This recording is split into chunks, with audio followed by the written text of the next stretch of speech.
எல்லோருக்கும் வணக்கம். இந்த வீடியோ பதிவில் என்ன பார்க்க இருக்கிறோம் என்றால், இவர் ஒரு பெண் ஜாதகர். இந்த பெண் ஜாதகருக்கு திருமணம் ஒரு 23 வயதிலேயே திருமணத்தை செய்துவிட்டார்கள். 23 வயதில் திருமணம் செய்வது இவருடைய ஜாதகத்தில் ஒரு தவறான ஒரு விஷயமாகும்.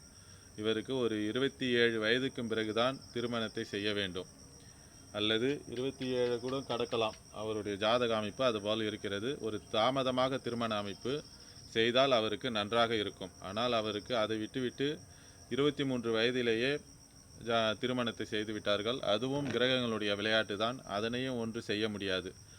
அப்பொழுது திருமணம் செய்து அவருக்கு ஒரு பெண் குழந்தை பிறந்து இருக்கிறது. அவருடைய கணவரோடு ஒரு மன கஷ்டத்தின் அடிப்படையில் இருவருமே, கணவரும் மனைவியும் தனித்தனியாக பிரிந்து அவர் வீட்டில் வாழ்ந்து கொண்டிருக்கிற சூழ்நிலை உருவாகி இருக்கிறது. இதுவும் அந்த கிரகங்களுடைய விளையாட்டு தான். கிரகங்களினுடைய சுழற்சி தான் மனிதனுடைய வாழ்க்கை சம்பவங்களை நடத்தி வைக்கிறது. அதனால் இவருடைய ஜாதகத்தில் அந்த கிரகநிலை எதன் அமைப்பில் இருந்தால் இவருக்கு இதுபோல் நடக்கும் என்பதை பற்றி நாம் இந்த வீடியோ பதிவில் பார்ப்போம். இவர் 2/7/2000 அன்று பிறந்துள்ளார். இவர் 2:13 PM மாலையில் பிறந்துள்ளார். இவர் பெண் ஜாதகர். இவர் கடலூரில் பிறந்துள்ளார். இவருடைய நட்சத்திரம் புனர்பூச நட்சத்திரம் 2ஆம் பாதமாகும். இவருடைய லக்கணம் துலாம் லக்கணம். 4இல் கேது, 8இல் சனி குரு, 9இல் சூரியன் சந்திரன் புதன் செவ்வாய் சுக்கிரன். சுக்கிரன் அஸ்தங்கம், செவ்வாய் அஸ்தங்கம், புதனும் அஸ்தங்கம். 10இல் ராகு. இவருக்கு பிறக்கும் பொழுது குரு தசை ஒரு 10 வருடம் 2 மாதம் 6 நாட்கள் குரு தசை பிறந்துள்ளார். அதன் பிறகு சனி தசை ஒரு 19 ஆண்டு காலம், 29 வயது 2 மாதம் 6 நாட்கள் வரைக்கும் அவருக்கு சனி தசை தான் நடந்து கொண்டிருக்கும். அதன் பிறகு வயது 26 வயது 1 மாதம் 22 நாட்கள் ஆகிறது. இவருக்கு தற்போது நடப்பது சனி தசை ராகு புத்தி 26/2/2027 வரைக்கும் அவருக்கு நடக்கும். இவருக்கு திருமணம் சனி தசை செவ்வாய் புத்தியில் திருமணத்தை செய்தார்கள் 2023இல். அது அந்த செவ்வாய் புத்தி தவறான ஒரு விஷயம். இந்த லக்கணத்திற்கு 7ஆம் அதிபதி என்று சொல்லக்கூடிய செவ்வாய் அந்த 7ஆம் இடத்திற்கு எந்த விதமான பாவ தொடர்பும் கிடையாது. ஆனால் சனி 2 டிகிரி அளவில் தான் இருக்கிறது. 2 மாதம் தான் இந்த கட்டத்தை விட்டு நகர்ந்திருக்கிறது.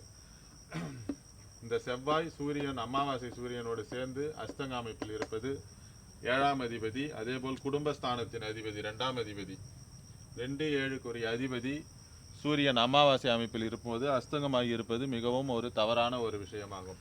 அதுபோல் இருப்பதால் இந்த குடும்பாதிபதி 7ஆம் அதிபதி அந்த சனி தசை சனி சுக்கிரனுடைய வீட்டில் அமர்ந்து இருப்பதால் 3ஆம் அதிபதி தொடர்பு பெற்றிருப்பது அந்த குரு சுக்கிரனுடைய வீட்டில் அமர்ந்து அந்த சனி தசை 2-7க்குரிய அந்த ஆதிபத்தியத்தை தர வேண்டும் என்ற செவ்வாய் அஸ்தங்க அமைப்பில் இருந்து சுக்கிரனோடு சேர்ந்து இருப்பதால் அவர் அந்த கடுமையான பாவத்துவ அமைப்பில் சரியில்லாத அமைப்பில் இருப்பதால் நெகட்டிவான ஒரு விஷயத்தை கொடுத்து திருமணத்தை கொடுத்திருக்கிறார்.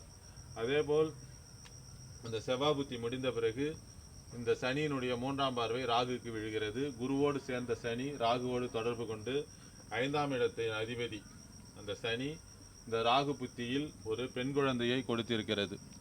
இந்த சனி புத்தி பெண் குழந்தையை கொடுத்து விட்டது. அதேபோல் இந்த ராகு புத்தி கடுமையான இந்த சனியினுடைய 8ஆம் வீட்டில் அமர்ந்து 6ஆம் அதிபதி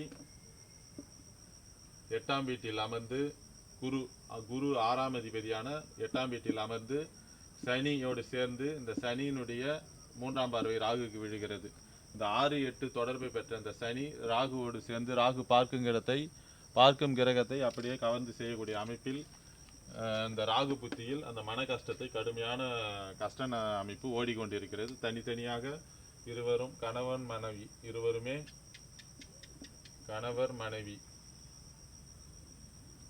இருவருமே தனித்தனியாக வாழக்கூடிய அமைப்பு இவருக்கு உருவாகி இருக்கிறது. இந்த ராகுவும் அமர்ந்திருக்கிற இடம் அமாவாசை சந்திரனுடைய வீட்டில் அமர்ந்திருக்கிறார். அதுவும் ஒரு தவறான ஒரு விஷயமாகும்.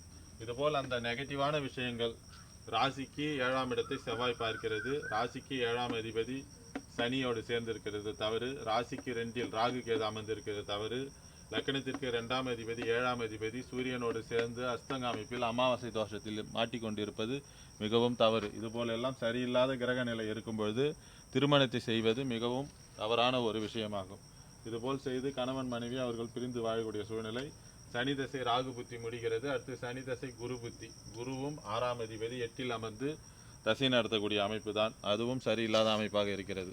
இதுபோல் நம்ம கிரகங்கள் வந்து சரியில்லாத அமைப்பில் இருக்கும் பொழுது ஒரு திருமணத்தை நாம் செய்யக்கூடாது. இருந்தாலும் அந்த கிரகங்களுடைய விளையாட்டை நாம் ஒன்றும் செய்ய முடியாது. அந்த கிரகங்கள் அதனுடைய செயலை செய்தே தீரும். மற்றொரு வீடியோ பதிவில் வேறொரு தகவலுடன் பார்ப்போம். எல்லோருக்கும் வணக்கம். என்னுடைய தொடர்பு எண் 9994034255 என்ற எண்ணை தொடர்பு கொண்டு ஜோதிட சந்தேகங்கள் மற்றும் ஜோதிட விளக்கங்களை தெரிந்து கொள்ளலாம். எல்லோருக்கும் வணக்கம்.